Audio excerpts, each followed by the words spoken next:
Hello and welcome to the inaugural episode of Media MD. I'm Ruben Morehouse. And I'm Elliot Diebold. On Media MD, each week we prescribe each other a piece of media or pop culture that the other person has somehow missed. Cool. So I think I'm going first. Yep, sure. So today I'm bringing the book by Matthew Reilly called Seven Ancient Wonders, or for those of you in the States, Seven Deadly Warriors. It's one of those books that Seven Deadly Warriors? Or Seven Deadly Wonders. All right, okay. Warriors is the sequel. Oh boy. In fact, while I was doing the research for this one, I found out there's a fourth book coming out, and that got me very excited. What's the time gap between these books? He writes like a lot of other books, so like there was another one called The Graves of Giants coming out in between. So like if he's doing them in order, it's probably like I think he brings out about a book a year.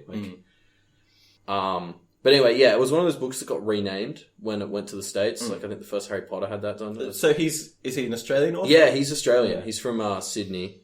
Local boy. Yeah. But I'd describe him as the Michael Bay of authors. Okay, so in my head now, I'm imagining a lot of writing about explosions. Yeah. It's kind of a weird thing to say. It's like, honestly, the plots are fairly bland. Yep, the characters are very flat. Yep, Michael Bay. But the action is really well written, and that's an odd thing to say about a novel. Well, how do you describe well written? Because I'm imagining for Michael Bay, it's well done practical effects and things that you'd see obviously staples, explosions and lens. It's like big action scenes. So like the Seven Ancient Wonders series is very Indiana Jonesy. It's like a modern day guy goes and raids old ruins and stuff for treasures. It's a national treasure. Yeah, exactly. But I don't know, Michael Bay just writes really good action scenes, and I honestly feel like you'll probably have to read it to understand that statement because it's very thrilling, and they're all very intense, high octane, and he's very good at creating these intricate fight scenes where there's 10 groups of people shooting each other, and you can sort of completely follow what's happening, and also. Yeah, I don't know, it's a really unique thing, and it's a shame that he can't back it up by creating more interesting plots and characters. A more well-rounded author. Yeah. But he's, and it's also a shame, he's had 5 or 6 of his books go to become movies, and then for whatever real reason, they've all failed. The movies have never come out. The deal's sort of either at the script writing phase or pre-production. No, they've never even gone into production as far as I'm aware. And that doesn't really make sense to me because these would be much better movies than they are books. Yeah. One of my favorite parts as well is at the end of each book, there's an interview with him. I don't know who's asking the questions. I believe he may be interviewing himself. He's interviewing himself for sure. But they're kind of comedy gold, because he talks about the plot and the characters, and I don't know if he wrote a very different book to what I read, but it's very interesting. So listening to him discuss. Yeah, so I often get a kick out of reading it at the end. He talks about this character development that sort of went on through the book that apparently went straight over my head because they were just shooting the bad guys. Yeah. It reminds me of this interview. I saw an interview once with M. Night Shyamalan, where he was... the guy. Yeah, I'm sure you're familiar. Where he was talking about how his films had just had been critically panned, and he felt that it was unjustified. And it's just he's in his own little bubble of... He's a creative, and Tommy Wiseau. Exactly. He sounds like a real Tommy Wiseau or a... Yeah, Neil Breen. I don't think he's quite that delusional as Tommy Wiseau. Maybe the M. Night Shyamalan's a good comparison. It's he just sort of he talks about character development and you're what the fuck are you talking about? Okay, so this one you have in front of you, The Great Zoo of China, is another one from the same series. Is that right? No, this is just the same author. Okay. So I think this was his most recent book until September this year when the fourth one in the Seven Ancient Wonders chapters comes out. Okay, so let's talk about Seven Ancient Wonders. Yeah. So he's going to each of the Ancient Wonders? Yeah. Library of whatever. I don't want to spoil the plot too much, but essentially there ends up being this big ancient conspiracy, sort of Dan Brownish, but not as clever. Big conspiracy about essentially he has to go to each of the 7 ancient wonders and sort of do some stuff, otherwise the world's going to end. Oh boy. And there's bits of magic and is it kind of 2012 Mayan prophecy style? Yeah, a little bit. Okay. And then like that whole angle really takes off in the second and third books. Okay. So how many of the Ancient Wonders does he visit? He visits all 7. So it's the 7 Ancient Wonders, and then the second book is called the... Does another lap around. It's called the 6 Sacred Stones. And then, I see. And then book 3 is the 5 Greatest Warriors. Oh my god, it's counting down. Yeah, it is. What happens when he gets to the one? He said that'll be the final chapter. Oh, so like 2038 or whatever. There's no blast off. It's going to be thrilling. Alright. 2038, Jesus. Yeah, I mean at this rate. But yeah, so sort of each one's a separate chapter dealing with a new sort of set of artifacts. But yeah, it's very Indiana Jonesy, Uncharted, National Treasure, Tomb Raider. Okay, yeah. I get the kind of genre that we're going for here. Yeah. It's the Indiana, like Indiana Jones was the pioneer, right? And it's a genre I personally love. Of course. I always love these kind of stories. Like action adventure. Yeah, exactly. And the old it's like ancient cultures. Let's take all their ruins for our stuff. So who's our main character? Who's our main well-developed or not quite character? So this is actually the only one, I believe, except for maybe a few of his one-off novels, that stars an Australian guy. So we've got this guy called Jack West Jr. He's Jack West Jr. Yeah. He's like Australian ex-SAS or something, but he's just like a very generic all-round action hero. He's just an action hero. Except what separates him from the rest is that he actually has this like bionic arm. Oh man! Because his arm got cut off from like the elbow down, I think it was. Anyway, and so his nerdy friend, who's called like Wizard, I think. It's a code name. He has like a real. He has an actual human name, but of course. His code name's Wizard, and like they all have code names. What's Jack West Jr.'s code name? Is it like Soldier or like Scorpion? I've actually forgotten. No, it's like Jackal or. Oh yeah, maybe that's his enemy. It's some kind of dog related thing. Anyway. Because he's loyal and shit. There's symbolism there. Yeah, it's well written, for sure. Yeah. For sure. And Wizard is a tech wizard, he presumably. is, yes. And so he built Multiple Jack layers. West Jr. a bionic arm, which certainly comes in handy throughout Is his it like his Inspector adventures. Gadget style? Like it has like No, utility it's belt just functionality? it's almost like imagine if he was superpowered but only in half of his left arm. Well, like Winter Soldier, right? Yeah, except only half the arm, so he's like half as cool as Bucky. Right. He's half a Winter Soldier. So strength, and I assume you can like plug it into USB ports and hack things. No, it's literally just like super strength. Strong. Yeah. Oh, that's kind of a bummer. Maybe they're saving that for. But yeah, he uses it pretty well. Like it comes up in one of these action scenes. But yeah. All right. Yeah. So yeah, I was like, oh, book that'll be classy, and then I picked this one. So no. But yeah, so that's what I'm prescribing you this week to catch up with something you missed.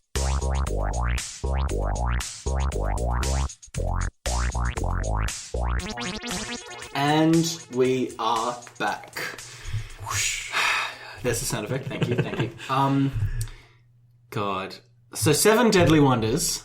Yep. I read it. I did it in 3 sessions. So about a quarter of the book, and then I just fucking gunned it and binged. It was that good, huh? I mean, I'm going to set the tone and say there is so much wrong with this book, but it still undeniably was a great experience reading it. Like, it was just like, I wouldn't even say, like, it had a lot of things where I would say so bad it's good applies, but even just, it was weirdly gripping, not even on that level, just on a straight level. So I think that's sort of that writing style I was talking about, where like he has those action scenes that are very intricate and compelling, despite the rest of it sort of being so flat. Basically, like the characters are basically not there. The plot is very generic and very stupid. Let's talk about... You mentioned in the preamble part of this episode that it would really work as a movie, and that, I think, is the most true statement I've ever heard in my life. He writes this book like he's writing a screenplay. I agree. And I think if you went to read more of his books, you'll realize they all... it's the same. I'm going to point to a couple of examples. Each scene basically has its own title, and you can see clear breaks where and this is where the camera will cut, and we'll cut to the next scene. You can really feel it. And he even includes like little maps. Yeah, so I don't know if we discussed that. Did you mention that? No, I didn't bring that up. There are pictures. This is basically a picture book. I'd say each big set piece has 3 or 4 maps that describes the interior layout and all the traps and how they all work. Yeah, and again, that would help for like pulling it into a movie because he's done some of the set design. It helps because his descriptions otherwise are not good enough to... like, if you didn't have the pictures, you would not understand what the hell was going on. Like you're right, he sort of relies on you knowing what the map is, so when he says they're hiding behind the pillar near blah, and there is, like, you need to know... You can see my book is full of post-it notes here because there are so many things that I wanted to talk about with this movie. There is one part where he's talking about a map or something. I'm not going to bother looking through my 20 or 30 post-it notes to find it, but instead of writing anything, he says, and they looked at a map and it looked like this, and then there's a doctor and then there's a picture of a map, and it's just like, all right, is that really what we're doing here? His writing style's not the most complex. Yes, and there's one more thing I'd like to point out, which is multiple times throughout this book, he'll cut halfway through a sentence for suspense. Oh yeah, he'll at put the like end a of a dash chapter or something. No, not even at the end of a chapter. He'll be like, and the helicopter blew up, ... and then he starts a new line, ... because it got shot by this other helicopter. And he leaves little line breaks for you to build up the suspense, and that's something I really like about this book. I mean, it's tacky, just so but it crazy. works. It's just so... It's so, like... just nonsense in so much of it, but it really works for sure. Because this one of the things that features in a lot of his books, and I'm pretty sure it's in this one, is the mag hook. Did they have that in this one? I don't think so. There are grappling hooks that they use at certain points. Like at one point, guy attaches some explosives to a grappling hook and shoots it to like blow up a roof or something. A lot of explosions, as we mentioned. Yes. As you mentioned, there are a lot of explosions in this book. And there are a lot of traps in this book. This book is mainly about traps. And so that's probably partially unique to this one. And that it sort of falls in with that concept that they're invading these ancient ruins. Yeah, it's like Tomb Raider in a lot of ways. Yeah. And I think that was probably when he was writing this, that was like the theme. He was coming up with all the traps. Yeah. And I would say the traps are one of the main parts where the diagrams help because some of these traps were so nonsensical. Like there are traps with crocodiles and snakes that are in ruins that are thousands of years old, and as I'm reading it, I just can't help but think, how did they survive in this?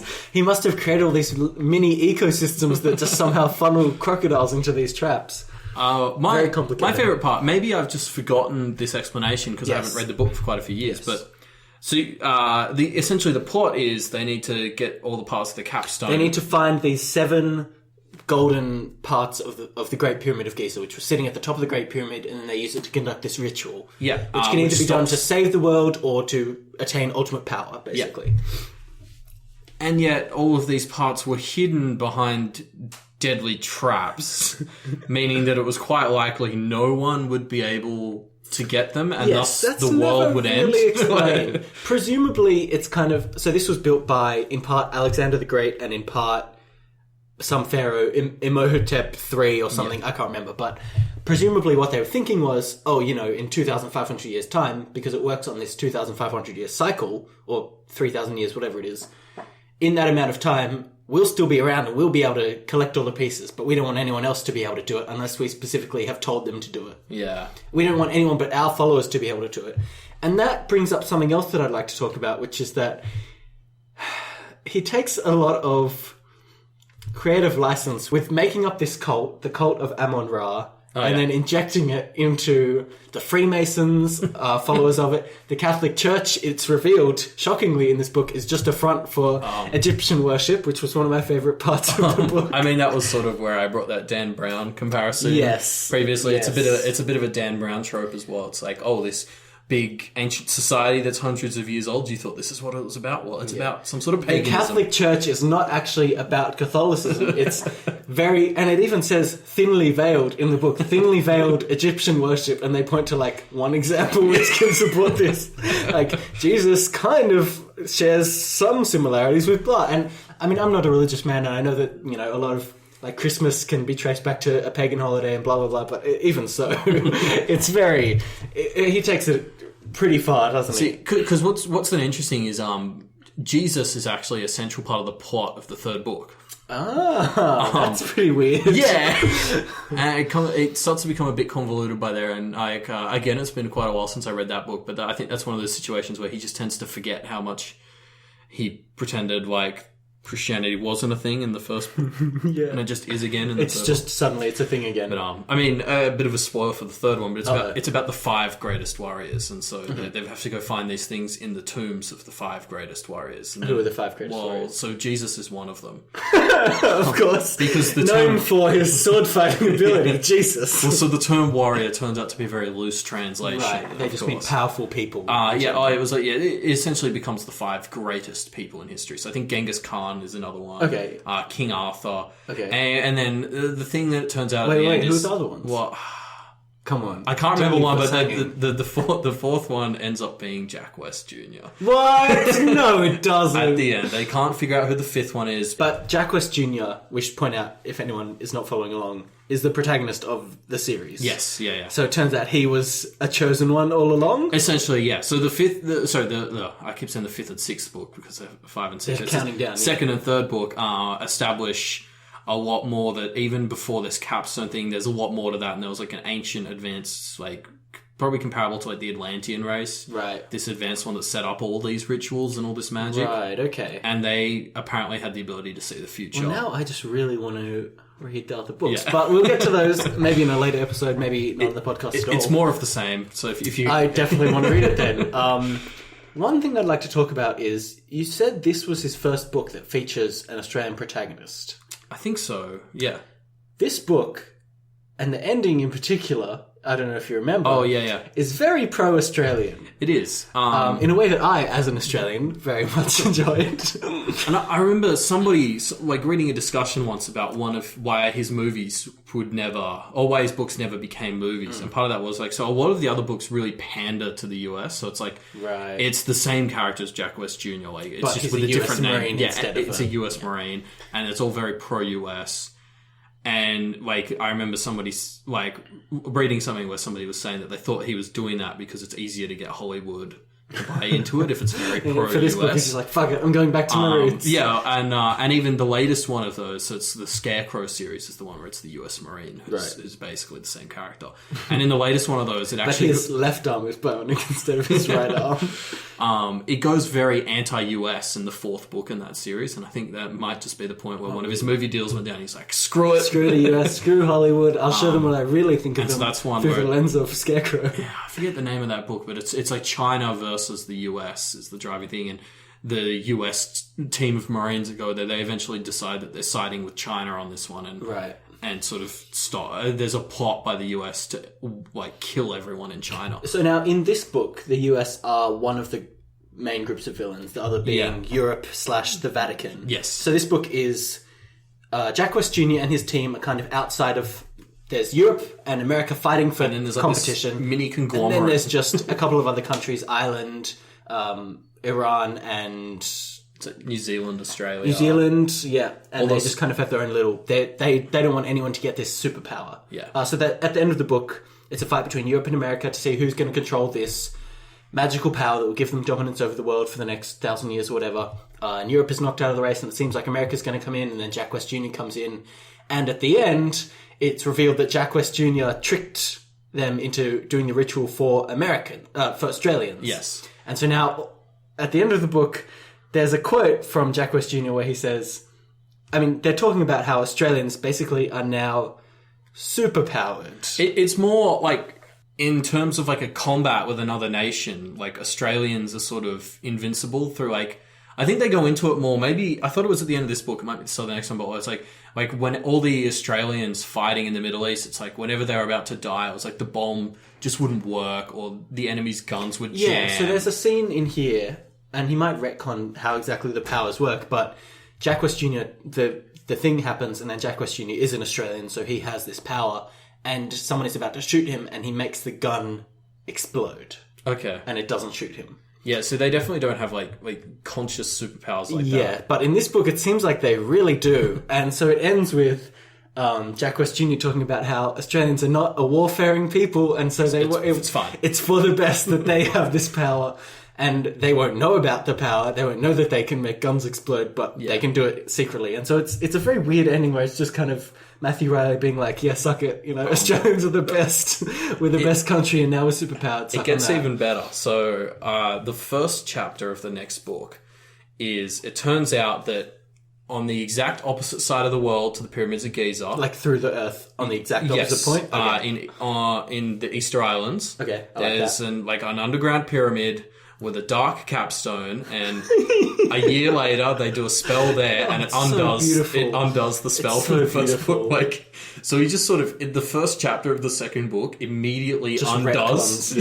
Because you can't continue a book where one nation in the world just has superpowers. It makes no sense. Yeah, and then the second book becomes all about, so then it turns out... There are so many logistical problems, what about immigration? What about expats going overseas? Do they maintain the power?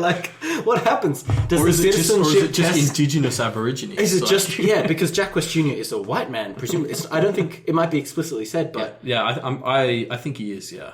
So, colonial Australians who are really just long ago criminal British, do British have this power? Are British criminals also? If Australia has the power and they invade somewhere else, so technically those people are now Australians. Yeah, that place becomes an Australian colony. But then they're rebelling. Yeah. What about Tasmania? Tasmania is not part of the Australian mainland, but, do the Tasmanians have the power? I think it's just chalk it up to magic. I think you definitely had to retcon it because it was too inconsistent. Yeah, but the second book, it does that sort of silly thing that a lot of sequels will do, where it's just escalates. So you know how the driving plot of this first one is a giant sunspot that's going to take over the world. Not destroy the world, unless they do this ritual. It's going to basically destroy the world. Yes. It's going to cause hyper-global warming, basically. Yes. So the second book, then it turns out that was actually just a lead-up to, there's actually a dark sun made out of dark matter, so you can't see it, but it's coming into the solar system and it'll tear the whole thing up. And so it's just so he goes from a big sun spot to now the bad guy is a whole sun. A whole sun, yeah. And then it's going to be a whole solar system is the next one. And so then they need to do this big magic ritual all over the world to stop that sun from destroying the whole solar system. What's the next book called? The Six Sacred Stones. Oh, that's not as gripping, I don't think. No, it's not. And then it goes to Five Greatest Warriors, and then I can't remember what the new one's called that comes out in a few months. Because in this movie, the Seven Ancient Wonders are a thing. I mean, some of them are fictitious, like the Hanging Gardens, which does appear in this book. Yeah, I mean, they were meant to have existed at some point, but... See, I don't know if the Hanging Gardens was meant to exist. I'm fairly sure it is one of the Seven Ancient Wonders. I think it is, but I think it also is a bit... Well, I mean, nobody, it's not still around. And I don't think it's ever been found. Yeah, exactly. But it is found in this book. Exactly. And this is one of the scenes where I can really imagine it as a movie, where they're entering into this cavern and there's this giant stalactite in front of them, which just has this kind of circular path going, a spiral path around it that just is full of, overgrown. And you can just think to yourself, this should be... you can see it the camera panning up and zooming out as they see this giant cavern that they're in. Yeah, that should definitely be a movie. Now, one other thing I want to talk about is, you mentioned in the preamble to this episode that he has a bionic arm, but I think you're being intentionally vague because there are a lot of things in this book that are just... I think awesome is the word. Awesome is the word you're looking for, right? Where it's just... Or inspiring, or the original meaning of awesome, where it just fills you with awe. There's a lot of science fiction nonsense in this book. They have a jet. It's a 747, but it doesn't fly normally. It kind of hovers. Right? Yeah, it's very loose interpretation of physics. Yes. And there is a mechanical arm. Jack West Jr. has a mechanical arm. Yeah. And he has a pet falcon, which he can command and understands him perfectly.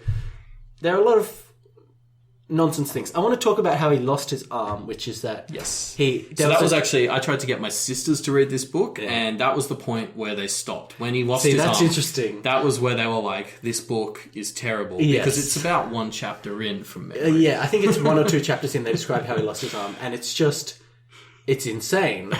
So the plot is there are these two oracles that are born in this ceremony 10 years before the book started, and so he gets there and the Vatican has just taken away the first oracle, and it turns out, oh no, there were twins, and this second oracle is being born. Yeah. And so Jack West Jr. goes in and gets the second child, and the chamber starts filling up with lava.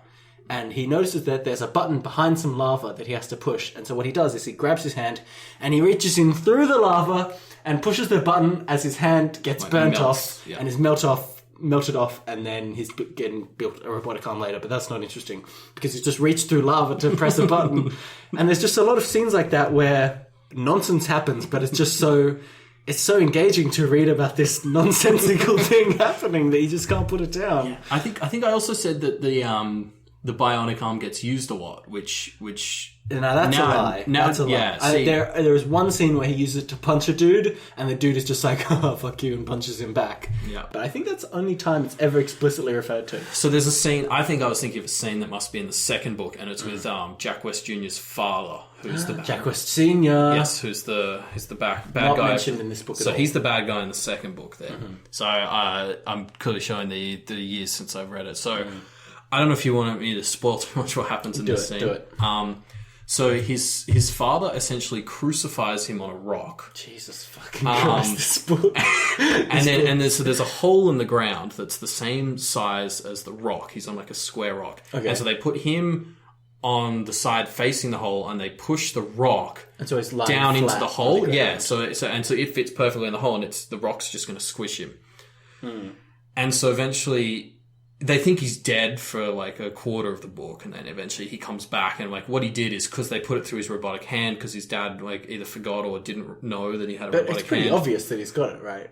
I guess not, but anyway, so he pulls that one out and basically manages to like stand with his elbow up, and that keeps the rock from squishing him. And then he pulls his feet and hands out, like he grabs the nail that has his hand in and pulls it out. No, he doesn't. Yeah, he does. And then manages to survive being crucified and crushed by the rock. And it's just like, it's just so stupid. And I love it. It's great.